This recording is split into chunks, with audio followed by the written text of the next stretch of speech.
নমস্কার শ্রোতা বন্ধুরা, সন্ধ্যায় গল্পের আসর ইউটিউব চ্যানেলে তোমাদের সবাইকে স্বাগত। দেবযানীর কলমে আজকের গল্প সেদিন চৈত্র মাস। সময়টা 90-এর দশক।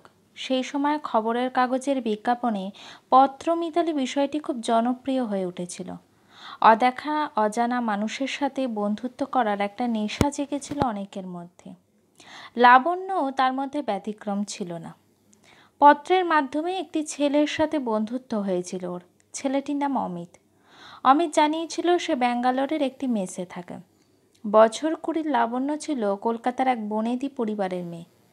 অমিতের চিঠিগুলো লাবণ্যর এক বান্ধবীর বাড়ির ঠিকানায় আসতো। বাবা মায়ের চোখ এড়িয়ে চিঠিগুলো লুকিয়ে নিয়ে এসে ঘরের দরজা বন্ধ করে চিঠিগুলো পড়তো লাবণ্য। অমিত চিঠিতে কথার মাঝে মাঝেই স্বরচিত কবিতা লিখত লাবণ্যকে উদ্দেশ্য করে। লাবণ্যের এই কবিতাগুলো পড়তে খুব ভালো লাগতো। ওরা কেউ কাউকে কখনো দেখতেও চায়নি। চিঠির মধ্যে দিয়ে যেন একে অপরকে খুঁজে পেত ওরা। দুজনে পত্র বিনিময় কাছাকাছি এনে দিয়েছিল ওদের। দূরত্বও যেন হার মেনেছিল ওদের ভালোবাসার কাছে। লাবণ্য অমিতকে বলতো, আমাদের দেখা হবে তো নাকি? তুমি ভুলে যাবে আমায়? তোমাকে ভুলে যাব এটা কখনো সম্ভব? চোখে না দেখেও যে কাউকে এতটা ভালোবাসা যায় সেটা লাবণ্য প্রতি মুহূর্তে অনুভব করত। লাবণ্য বলতো, যেদিন প্রথম আমাদের দেখা হবে সেদিন দেখবে বৃষ্টি নামবে। অমিত বলল, কেন? বৃষ্টির জল আমাদের দুজনের মধ্যে থাকা সমস্ত দূরত্ব ধুয়ে মুছে দেবে তাই। এইভাবে বেশ ভালোই কেটে যাচ্ছিল দিনগুলো। কিন্তু হঠাৎ করে লাবণ্যের বাড়ি থেকে বিয়ের সম্বন্ধ দেখার হুজুগ উঠল। বিয়ে পাশ করা মেয়ের বিয়ে দিতে পারলে তবে যেন বাবা মায়ের ছুটি। কিন্তু লাবণ্য যে অমিতকে মন দিয়ে বসেছে, এ কথা কাকে বোঝাবে? আর বুঝবেই বা কে? অমিতকে হারাবার ভয়ে পাগল পাগল লাগছিল তখন। জল ভরা চোখে লাবণ্য চিঠি লিখল অমিতকে। লিখতে গিয়ে দুফোঁটা চোখের জল পড়ে লেখাগুলো কেমন যেন ঝাপসা হয়ে গেল। কিন্তু 3টে চিঠি পাঠানোর পরও কোনো উত্তর এলো না। তবে কি অমিতের শরীর ঠিক নেই? কপালে চিন্তার ভাঁজ পড়ল লাবণ্যর। কিন্তু অমিত যে কথা দিয়েছিল পরীক্ষা শেষ হলেই চলে আসবে, তাহলে কি মিথ্যে বলেছিল? চিঠিতে লেখা ভালোবাসায় ভরা কবিতাগুলো সব মিথ্যে ছিল। তবুও হাল ছেড়ে না দিয়ে অমিতের উদ্দেশ্যে শেষ চিঠি লিখল লাবণ্য। যদি এরপরেও না আসে তাহলে বুঝবো সবটাই মিথ্যে ছিল। এই তো গেল লাবণ্যের কথা। এবার বরং দেখা যাক লাবণ্যের চিঠি কোথায় গিয়ে পৌঁছায়। সুদূর ব্যাঙ্গালোরের একটা মেসবাড়িতে একই ঘরে থাকতো অমিত এবং সুমিত। অমিত বরাবরই পড়াশোনায় ভালো। এবারে ইঞ্জিনিয়ারিংয়ে ফাইনাল ইয়ার দিল। অমিতের আদি বাড়ি কলকাতা। অমিত খুবই অন্তর্মুখী। সুমিতের সাথেই যা একটু কথা বলে। সমস্ত দিন পড়াশোনা করে কাটিয়ে দেয়। অবসরে গান শোনা আর বই পড়া অমিতের নেশা। প্রেম ব্যাপারটা থেকে অনেক দূরে বাস করা অমিত। অমিত মনে করে দিনক্ষণ দেখে প্রেম হয় না, এটা হঠাৎই হয়। আজ অবধি কোনো মেয়েকে দেখে সেরকম কিছু মনে হয়নি অমিতের। বন্ধুরা ঠাট্টা করে বলতো, তোর জন্য কি রাজকুমারী খুঁজে আনতে হবে নাকি? অমিতের রুমমেট সুমিত স্বভাবের একেবারেই অমিতের বিপরীত। পড়াশোনায় বিন্দুমাত্র আগ্রহ নেই। সারাদিন শুধু আড্ডা আর তাস খেলা। মেয়েদের সাথে সময় কাটাতে পারলে সুমিতের আর কিছু চাই না। মেয়েরাও সুমিতকে খুব পছন্দ করে। মিষ্টি মিষ্টি কথা বলে মেয়েদেরকে বশ করা সুমিতের বাঁ হাতের খেল। সুমিত কতবার অমিতকে বলেছে, আমার প্রচুর বান্ধবী আছে, চল আলাপ করিয়ে দেব। অমিত হেসে পাশ কাটিয়ে চলে গেছে। এবার আপনারা নিশ্চয়ই ভাবছেন তাহলে অমিতের সাথে লাবণ্যের জুটি একেবারে জমে যাবে। কিন্তু এখানেই তো গণ্ডগোল। লাবণ্য তো চিঠিগুলো লিখত সুমিতকে, বুঝলেন না তো? আসলে এই সুমিত ছেলেটি খুবই ধূর্ত। সুমিত লাবণ্যের কাছে নিজেকে অমিত বলে পরিচয় দিয়েছিল যাতে সুযোগ বুঝে ভালো মানুষ অমিতকে ফাঁসিয়ে নিজে কেটে পড়তে পারে। শুধু লাবণ্য নয়, পত্র মিতালিতে অন্য মেয়েদের কাছেও সুমিত নিজের পরিচয় গোপন রাখত। অমিত নিজেও সুমিতের এই চালাকি ধরতে পারেনি, কারণ সমস্ত চিঠিগুলো পাশের একটা মেসবাড়ির ঠিকানায় আসতো। সে যাই হোক, ফাইনাল পরীক্ষা শেষে সবাই যখন বাড়ি যাওয়ার জন্য ব্যাগপত্র গোছাতে শুরু করেছে, সুমিত লাবণ্যের শেষ চিঠিটা পড়ে বিরক্ত হয়ে মাটিতে ফেলে দিয়ে বলল, উফ, এই এক মেয়ে হয়েছে, কয়েকদিন একটু ভালোভাবে কথা বলেছি বলেই এখন বিয়ে করতে হবে। অমিত স্নান করে ঘরে ঢুকে তোয়ালে দিয়ে মাথা মুছতে মুছতে বলল, কি হলো তোর, এত ক্ষেপে আছিস কেন?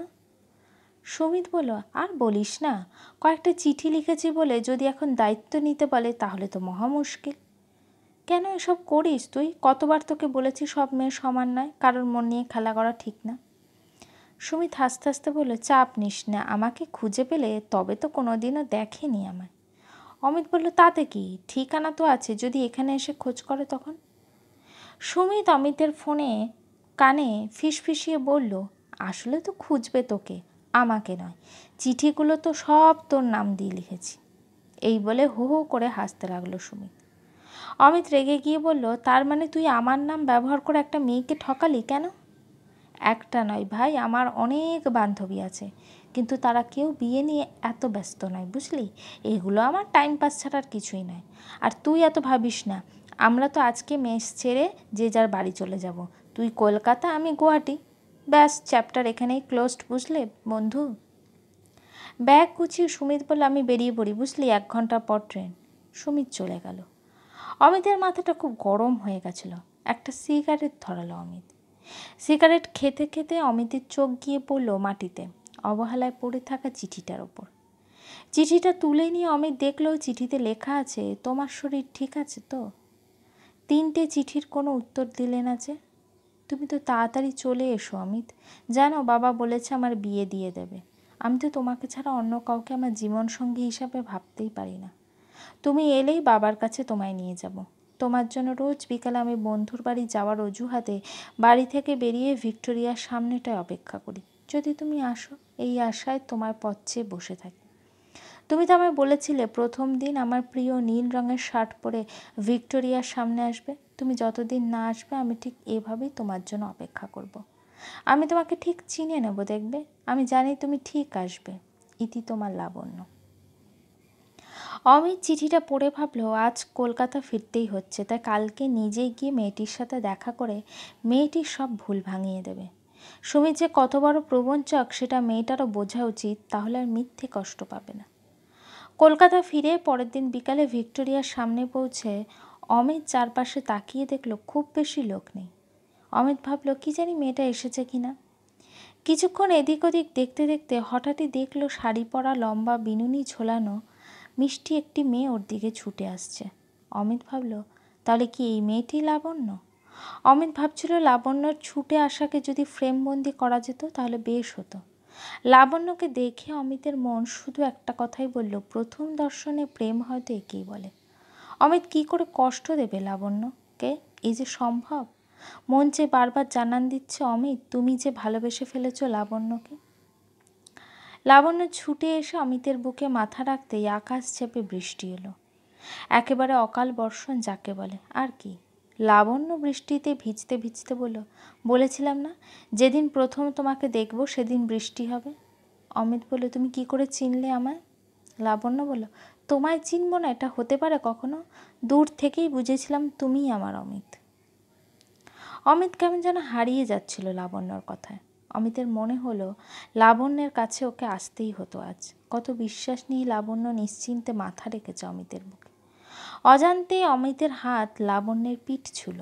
চোরাবালির মতো অমিত যেন ধীরে ধীরে লাবণ্যের মধ্যে বিলীন হয়ে যাচ্ছিল। অমিত ভাবল, তাহলে কি ও লাবণ্যকে ভালোবেসে ফেলেছে?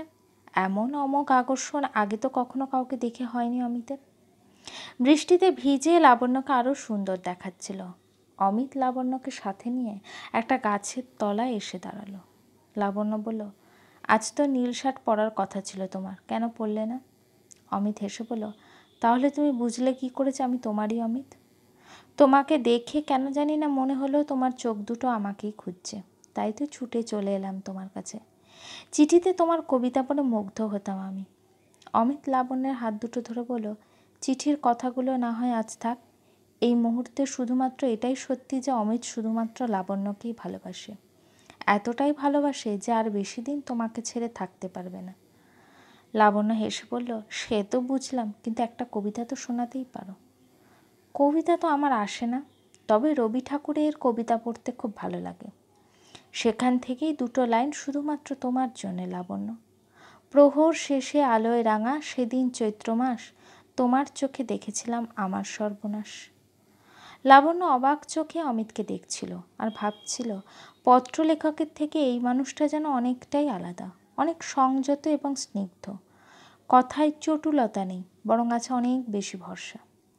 চোখ দুটোর দিকে তাকালেই চরিত্রের স্বচ্ছতা প্রকাশ পাচ্ছে। মনে হচ্ছে হৃদয় উজাড় করে ভালোবাসি অমিতকে। আমি কি তাহলে এতদিন ধরে এই অমিতের জন্যই অপেক্ষায় ছিলাম? লাবণ্যের বাবা মা অমিতের সাথে কথা বলে খুবই সন্তুষ্ট হলেন। তারপর ওদের দেখা হতো রোজ। একটা দিনও একে অপরকে না দেখে থাকতে পারত না ওরা। 6 মাস পরে অমিত চাকরি পাওয়ার পর ওদের বিয়ের দিন স্থির হলো। কিন্তু যতই বিয়ের দিন এগিয়ে আসতে লাগলো, অমিতের অস্বস্তি বাড়তে লাগলো। অমিত ভাবল, লাবণ্য তো সুমিতের লেখাগুলোকে ভালোবেসে অমিতের কাছে এসেছে। লাবণ্যকে নিজের সবটুকু দিয়ে ভালোবাসা ছাড়া তো আর কিছুই পারে না অমিত। সুমিতের মতো কবিতাও লিখতে পারে না, আর মন ভালানো কথাও বলতে পারে না। অমিত ঠিক করলো বিয়ের আগেই লাবণ্যকে সব জানাবে। এতে যদি বিয়ে না হয় হোক, কিন্তু তাই বলে ভালোবাসার মানুষটা কীভাবে ঠকাতে পারবে না। বিয়ের 3 দিন আগে অমিত লাবণ্যকে ডেকে পাঠালো। লাবণ্য এসে বলল, কি শুরু করেছো বলো তো? 3 দিন পর বিয়ে, কিভাবে যে বাড়ি থেকে বেরিয়েছি সেটা আমিই জানি। কিছু বলার ছিল তোমাকে, যা বলার তাড়াতাড়ি বলো।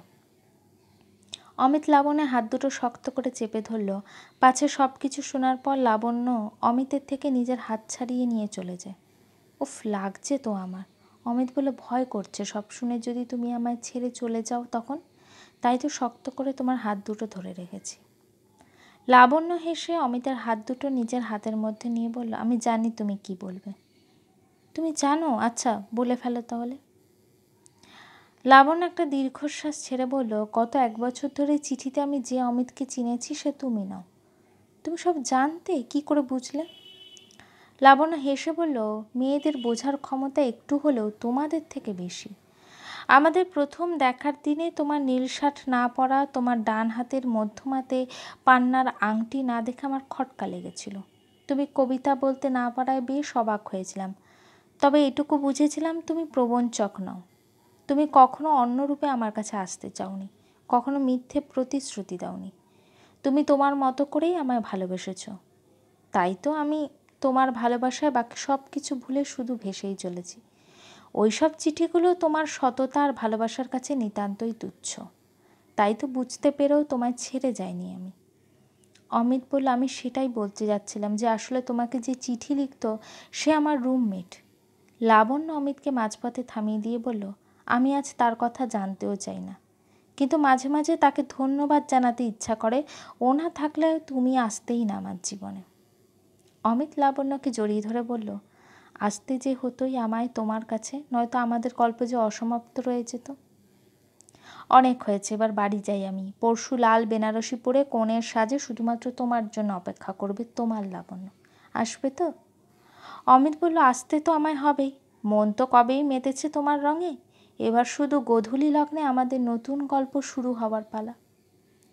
অমিত আর লাবণ্যের বিয়ের দিনও অঝোর ধারায় বৃষ্টি নেমেছিল। জীর্ণ পুরাতন সব কিছু ধুয়ে মুছে গিয়েছিল ওদের জীবন থেকে। মাটির সোদাগন্ধের সাথে ওদের ভালোবাসার সুবাস মিলেমিশে একাকার হয়ে গিয়েছিল সেদিন। গল্পটি কেমন লাগলো অবশ্যই আমাকে কমেন্ট করে জানিও। আর আমার চ্যানেলে গল্পগুলি যদি তোমাদের ভালো লেগে থাকে চ্যানেলটিকে সাবস্ক্রাইব করে পাশে থাকো।